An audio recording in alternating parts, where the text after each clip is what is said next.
listeners. Welcome to Grief Out Loud. Remember the last time you tried to talk about grief and suddenly everybody left the room? Grief Out Loud is opening up this often avoided conversation because grief is hard enough without having to go through it alone. We bring you a mix of personal stories, tips for supporting children, teens, and yourself, and interviews with professionals in the grief world. Platitude and cliche-free, we promise. Grief Out Loud is hosted by me, Jana DeCristofaro, and produced by Dougie Center, the National Grief Center for Children and Families in Portland, Oregon.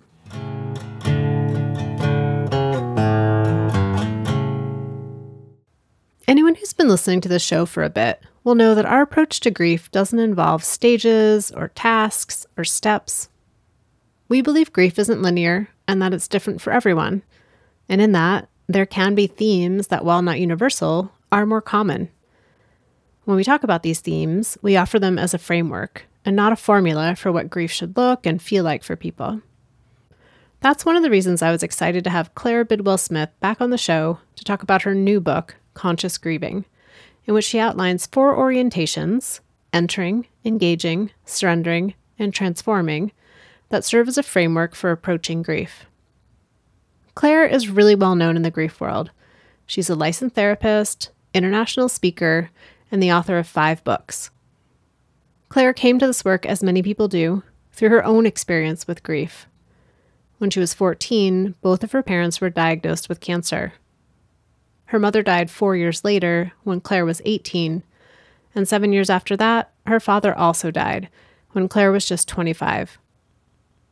So Claire gets it, on a personal and professional level. Claire's also insightful, reflective, and really easy to talk with. I think you're going to enjoy our conversation as much as I did. Just to note, we recorded this episode a few weeks before Claire's book, Conscious Grieving, came out, but it's available now in all the places that you get books. Okay, here's our conversation. Claire, thank you for coming back to Grief Out Loud. I know it's been a couple of years since we last spoke. Yeah, thank you for having me. And for listeners who are unfamiliar with you and your story, what do you want people to know about you and your grief today? Well, I come to my work from a really personal place. Both of my parents got cancer at the same time when I was 14, and I'm an only child. My mom died when I was 18 and my dad when I was 25. And all of that led me to the work I do today. I ended up working in hospice and then going into private practice as a therapist. So I've been specializing in grief for 15 years now. I have my 5th book coming out, all about grief, much to my children's dismay. They're like, "What's your new book about, Mom?" "Oh, it's grief again." They do not think that is cool. But, whoever grows up wanting to be a grief therapist, so I get it. But I love my work. What would your kids like you to write about, do you think? They would like me to be someone who can give facials, is what they would like me to do. They don't want me to write about anything. They want me to give facials. My 11-year-old has a friend her mom gives facials, and Jules is like, "Mom, why can't you be like that?" And I'll be like, "Well, if one of the pets dies, I've really got you." So you're like, this one is day, like grief humor. One day I'm going to come in very handy for you, just not right in this moment. In that sort of same arena, what do you think your parents would think of the work that you do?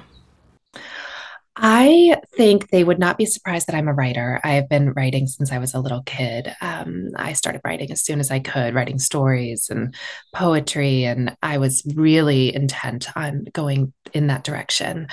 I think they would be really proud of the work I do, but it's not anything either of them really did. My dad was an engineer and my mother was an artist. Yeah, I think they would be proud, though. I really have just tried to create a lot of space for grief that wasn't available when I was going through it. And I'm still continuing that work to this day. Is there a way recently that your mom and your dad have shown up in your life? They are always with me. I just saw my dad's name somewhere yesterday when I was picking up my son, and it just had me thinking about him. And I try to take those moments for what they are, and just have a moment of thinking about him and thinking about the ways he shows up in my life, what he taught me, his values, who he was. I feel like that in and of itself is a kind of afterlife. And staying connected with them is really important to me. I'm always talking about them to my kids and trying to impart lessons that they gave to me to them and continue to kind of bring them along in our life.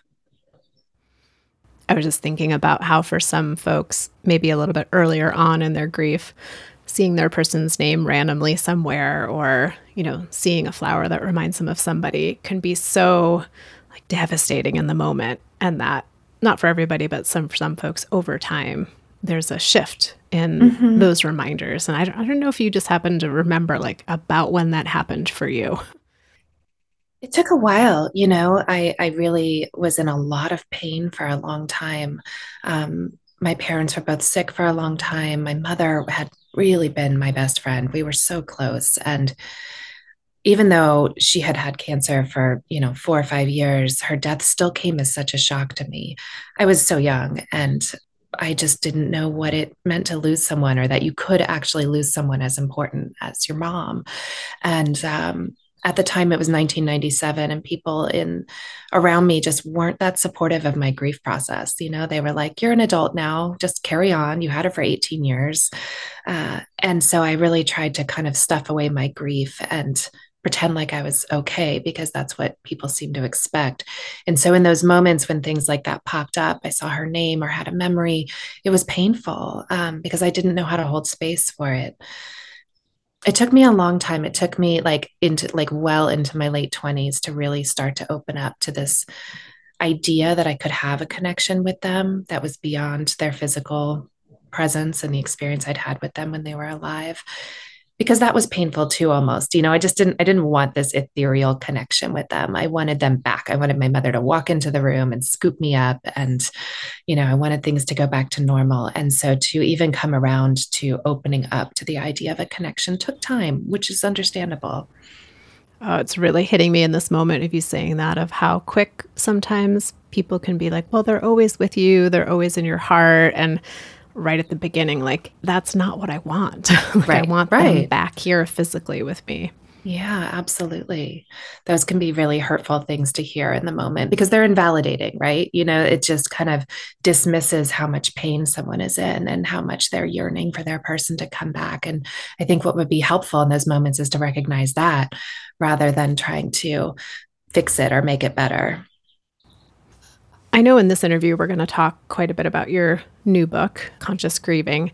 But I wanted to go a smidge back to the last time you were on the show, and we talked a lot about your book, Anxiety, the Missing Stage of Grief, which I refer and recommend constantly to people. And part of that is because I don't know if it's just me or my own history with anxiety, so I see it everywhere, but it really feels like anxiety in the experience of grief has really risen to kind of the top of what people are talking about when they talk about like what's most distressing about their grief. Are you seeing a similar pattern in your work? I am. I really am. I mean, I think anxiety rates are soaring as it is. I just read somewhere this week that anxiety disorders are the most common mental illness in the world right now. And so I think that is rising. But I think that our experience of loss, the more medicalized death becomes and the less we talk about grief and hold space for it, the more people just don't know what to do with it. The world feels very scary in that light. The anxiety book came out in May of 2020 in paperback, and it was a time when the entire world was going through grief and anxiety. And since then, I think we've continued to go through a lot of that. And I don't think we're also recognizing all the grief we're carrying from the last 4 years. So much has changed and occurred. And it kind of leads into the new book, which is called Conscious Grieving, because I feel like when we're not consciously grieving and we're not being intentional with our grief process and seeking support for it, it naturally spills out in the form of anxiety. Well, that's where I was going, Claire. So thank you. You hopped right ahead to, I was like, I think there's a connection here between this book about how to be conscious in our grief. And as you talked about, even when your mom first died, of like pushing it so far aside and then it comes out. But I'm really appreciating you putting it in the context of where we are in 2024 and I don't know if this was true for you, but I felt like at the beginning, March 2020, April 2020, there was this rush for people to talk about the grief of the pandemic and the grief of what we're going through. And I was like, we don't even know what we're going through. Like, how are we going to talk about the grief right now? And now that we're 4 years later, I don't hear as much of people talking about collectively, like what we went through, what that means for us as individuals, how our families have changed. And so I appreciate you even just acknowledging that here. Yeah, absolutely. It does feel like we've just kind of moved on very quickly. And I think there's a lot of people carrying grief. And because everybody else has kind of moved on, it just always sends that message that we're supposed to too, right? We just kind of get this external reinforcement that we're supposed to have moved on and be done with that grief, when really some of us may just be feeling it for the first time. I sometimes think too, when I'm sitting with somebody who has had their person die and they're talking about the grief of their person dying, and there's all these other factors from the context that are part of that, but there's not really space or language to do that. And I almost feel like those folks are currently carrying the burden of expressing the grief that everyone has gone through, but they're the ones that have the right ticket to talk about grief in the fact that they've had someone die. So I'm kind of talking off the cuff right now, but that just came to mind too. Yeah, absolutely. I think, and it also like seems to fall on the griever to help other people understand how to talk about it, right? And that's like the last thing we need to be doing when we're grieving, is helping others feel more comfortable. I always hear people talk about how they end up apologizing, when they're like, oh, my dad died recently, and someone's like, oh, I'm so sorry. And then you're apologizing to them for making them uncomfortable. And so then it becomes this thing where we're trying to inform people how to really hold space for grief. It's complicated. Before we move on to talking more about Conscious Grieving, your new book, I just wanted to pause one more moment in that anxiety place. I know those two things probably come together, but one of the things I hear people talk a lot about is how much health anxiety they experience after their person dies. Even if their person didn't die of an illness, there's still that like, am I going to die? Facing their own mortality, fear for other people's well-being and safety. Do you have your favorite go-to when you're trying to help yourself when that comes up? Yeah, I think the health anxiety is so common. And you're right. It's really interesting that it will happen even when you haven't lost someone to an illness. I see that all the time myself. I think it's really important not to indulge too much in that kind of anxiety, because usually what we do when we have the health anxiety is we start checking, right? We start going down Google rabbit holes. You get like a pain in your leg and you're Googling blood clots or just something crazy. And there's just too much wild stuff on Google. And when we indulge in that place, we're giving so much power to the anxiety, and the anxiety can become really insidious, right? The more we indulge in it, the more it grows, and we start routing to that place all the time. And so I think it's important to really find a balance. Like I always tell people, the goal isn't to not have those little moments of worry or questions. You get like a weird pain in your side and you're like, what's that? That's normal. But what we don't want to do is continue to go down the rabbit holes with it after that. Stay in a rational place with it. Pivot if you need to kind of distracting your thoughts somewhere else. I think meditation and mindfulness are really good tools for this. But more often than not, we really indulge in it because it feels like we have some control when we're doing that. Like worry makes us kind of feel like we're going to get ahead of something and we can prepare for it. But really all we're doing in that moment is keeping ourselves in this hypervigilant state that increases our anxiety. Oh, it's so tricky, Claire, because I know for me, my favorite thing is to go down the Google rabbit hole, especially if, let's say my dog is having a symptom. And one too many times I have been validated in my Googling because I found an answer that maybe the vet didn't have access to. Yeah. So unfortunately, I've set up this terrible situation where I'm like, but last time this really helped me, so I'm going to do that some more. So yeah, those moments of reinforcement are tricky, right? Because then that's a positive reinforcement that your Googling and your worry was on track. But I think, again, it's about the balance, right? So I think we can all recognize when we're going into really irrational places or we're dwelling too far and too long in that state of anxiety. I like to sometimes call a friend. Like if I'm like, is this rational? Am I really like overthinking this? I'll call a friend and I'll be like, does this sound crazy? And sometimes they'll be like, yeah. And I'll be like, okay, I'm going to move on from this. That's a great reminder that we should all have an external fact checker that we can check in with about that.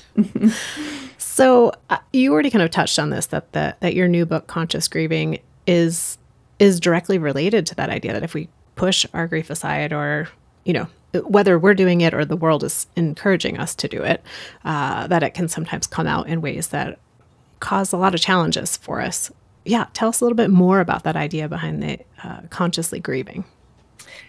Yeah, I mean, I think some of our natural impulses when we're in deep grief or we've gone through a really big loss are to run from it. It can be so overwhelming. You go through a really big loss, and I think a lot of people are unprepared for the depth and breadth of emotions they experience. I mean, often we haven't ever experienced that much, that much fear, sadness, longing, anger, and it can be really overwhelming. So we try to just move past it. We try to tamp it down. We try to control it.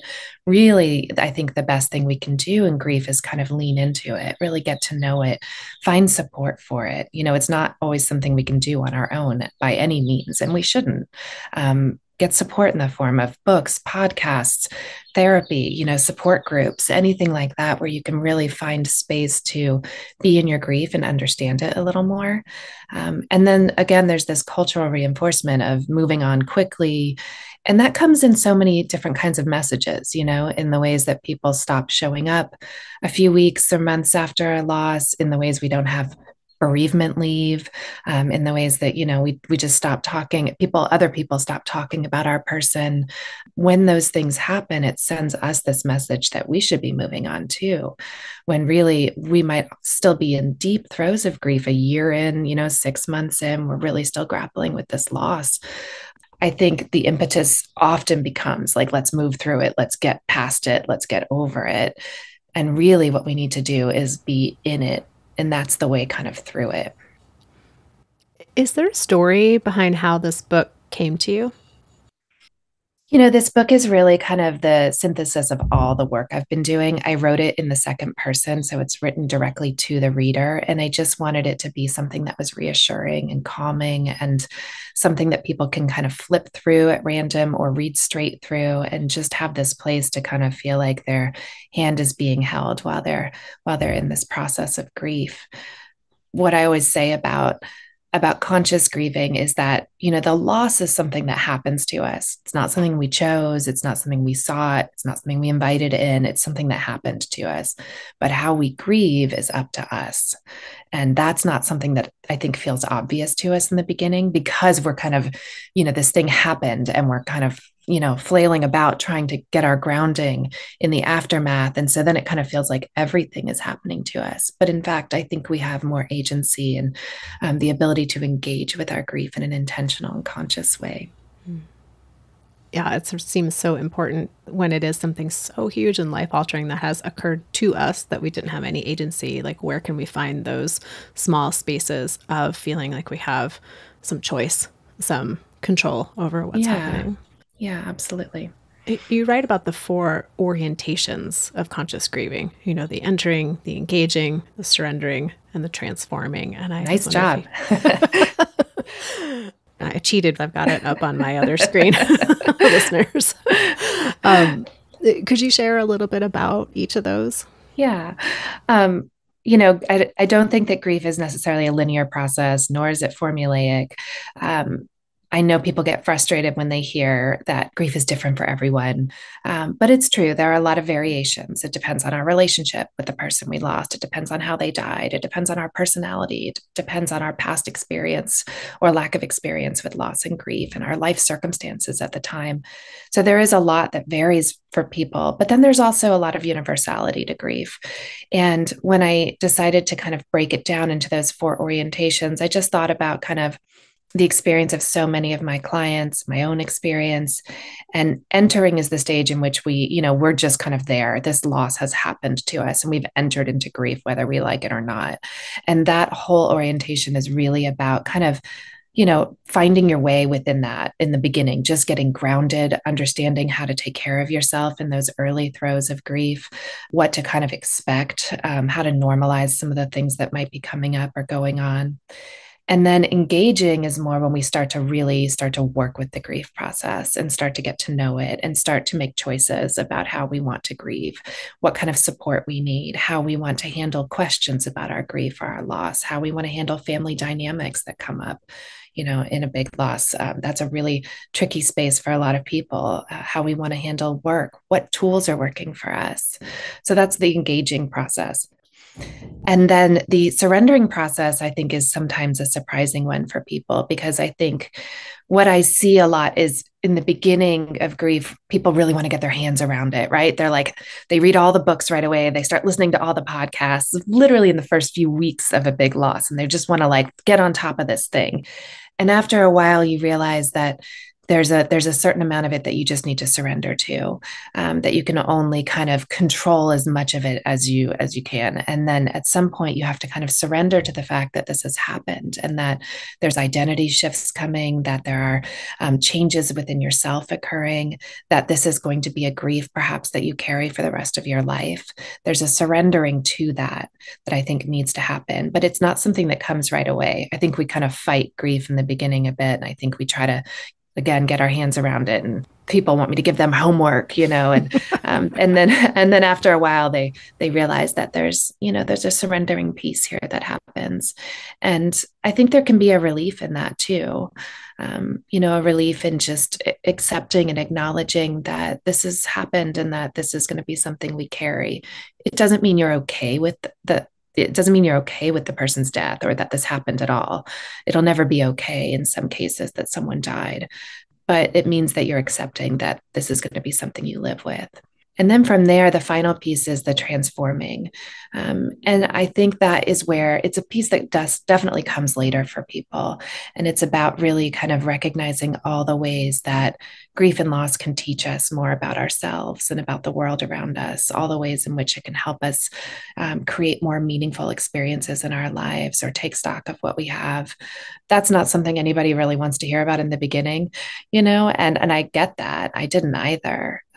But now, all these years out from my loss, and even somewhat in the early part of it, I began to notice the ways in which I was changing in positive ways. I was becoming more compassionate, more empathic. I was really starting to see the world in ways that I don't think I would have been able to had I not gone through those losses at that time. And now today I look back and I think, I don't even know who I would be, if my parents were still alive. There's a lot that I'm grateful for that I've become in their absence. I'm sitting with this idea that these different places that people go in their conscious grieving, they don't happen linearly, but they do seem to kind of unfold over time. And that, depending on where people are, it can be like, I don't even want to know about that one. Don't talk to me about that one. Yeah. And you mentioned that, I think you said it was the surrendering, which is the one that can be the most surprising to people. Is there one, and it might be the same one, that you find people are like the most hesitant or fearful or resistant to? I think it's actually the engaging piece, because I think that comes at a time when we are still maybe trying to suppress the grief or avoid it. And usually we hit a wall where we realize we need some tools, we need some support. And that's where engaging comes in. However, when we make the choice to engage in grief, and when we make the choice to start to support ourselves through it, it can sometimes feel like you're letting go of your person, or like it's okay that they're gone. Taking those steps to move forward and take care of ourselves can sometimes make you feel like you're taking steps away from your person, when in fact, I think that those steps really lead you to be able to be with them and be with your grief and connect to them in better ways.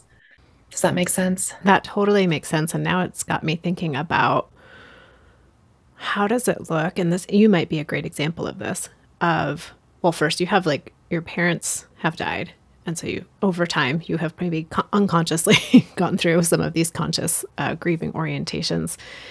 And since they are like connected, but not necessarily linear, are there ways that you find yourself in all of them at all times? Yeah, I think that we can really come in and out of them. There have been times in my own life where I've thought, okay, I'm good now, I'm cool. I've And surrendered. I've surrendered, I've transformed, like I've worked through guilt pieces or what have you. And then something will happen. Maybe something happens in my own life. Having children was really impactful on my grief process. Having kids while my parents weren't here, becoming a parent, things like that may reactivate some of that grief and show you that there's new pieces to surrender to engage with. And that can happen throughout our lifetimes. Hard stuff happens, divorces, pandemics, more loss. All of those things can kind of put you back into another realm of needing to engage, needing to surrender.